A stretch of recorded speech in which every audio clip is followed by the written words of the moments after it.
have this 2009 Porsche 997 Turbo, and this one actually originally had a stage 2 kit. It's a pretty amazing car.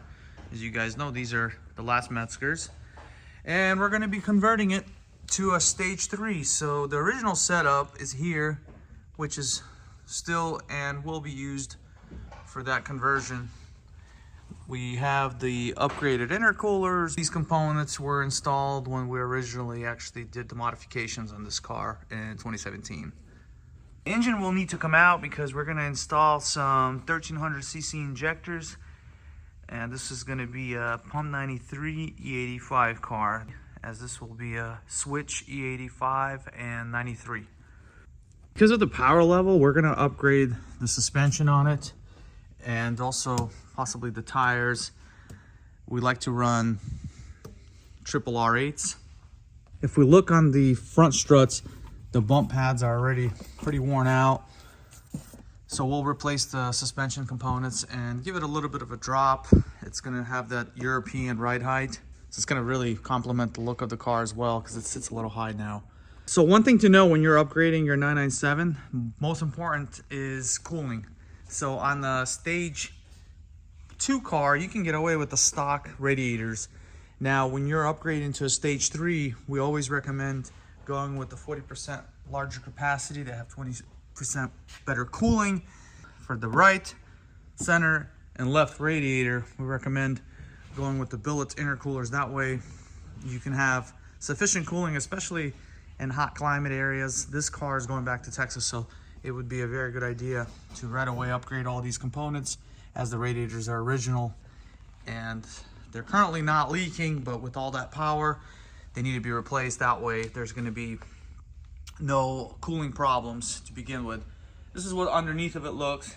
That's as if we had it in 2017. There's really nothing that's changed. There's no damages. There's a few little scuffs here, which looks like somebody came a little bit close to the curb, but nothing serious, just normal wear and tear on the scrapes here.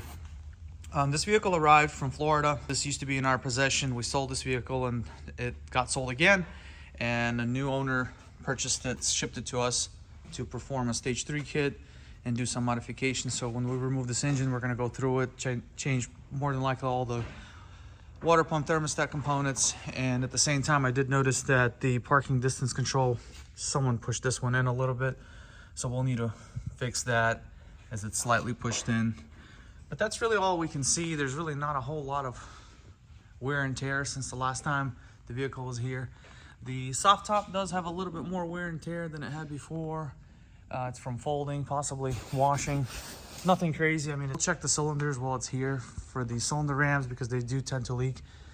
The spoiler, that's already been done. All the cylinders have been replaced when this car was in our possession. Some wear here as well, just normal wear and tear. The roof is actually original, so pretty impressive that it's lasted that long.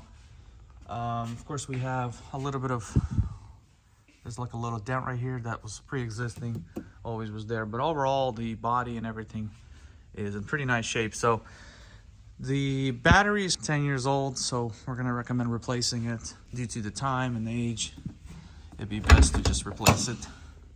But everything inside here looks really nice, like it did before. Now this car is a driver's vehicle. It's got 70,000+ miles on it, which is really nice because a lot of these are not being driven anymore. But what's really cool about this car is it's got a lot of really cool upgrades. Piano black interior bits. This is all factory. Carbon seals. Black piano seat backs. And these are all bucket seats like they came stock with GT2s. And of course, this was an option for a 997. It is a Tiptronic, but a very reliable gearbox. And that's what the steering wheel looks like. It's a factory steering wheel, but it's been redone. I like it. Looks really cool. This was actually in our possession. This is how we had it. So on the interior, everything looks good. We're going to install a switch here, which we will have for E85 and Pump 93. There's going to be a switch inside that ashtray, so you can switch from different fuels when you pump out the fuel. Makes it really easy going back and forth with just a push of a toggle switch. So yeah, it looks really nice. So time to get started. We're gonna get everything else checked out. Let's look at the engine bay.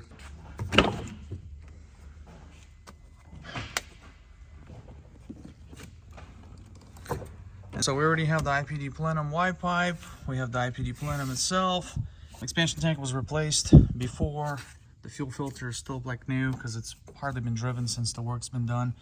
But of course the belts, everything's from 2017. We have the semi-solid RSS engine mounts, which are pretty robust. Everything here on this car is pretty much in good condition for the miles. This vehicle's been well taken care of. It's one of the best 997.1 Mezger engines that we've ever had as far as the miles and time. A lot of these are not maintained. They have a lot of issues. There's a lot of things that need to be replaced due to that. The cars are actually very reliable. It's just the customers that own them don't really understand how much money you have to put into them to actually service them, to bring them back up to where they need to be to spec. So when they were new, you don't want to drive around with old components such as like exhaust components usually rust out on these. This is actually a brand new exhaust. It's a M&M valve exhaust. The turbo lines, the coolant lines, etc. Now, on stage 3 cars, we do recommend camshaft pinning. The hubs are a little slipped on this one, but for stage 2, they aren't really a problem. There's slight deviation. Now with stage 3, they'll slip even more. So it's always best to pin the camshafts when you go to more power, because they will just slip and then you'll just have to go back in it again and do the work over. So we'll make some more videos once the engine is removed, kind of show what has changed since 2017 and what else we're going to do to the car. But it's a pretty awesome car. We don't see these very often anymore. The Mezgers are just pretty rare now, but the car is like new almost for its age, for its year. Pretty impressive.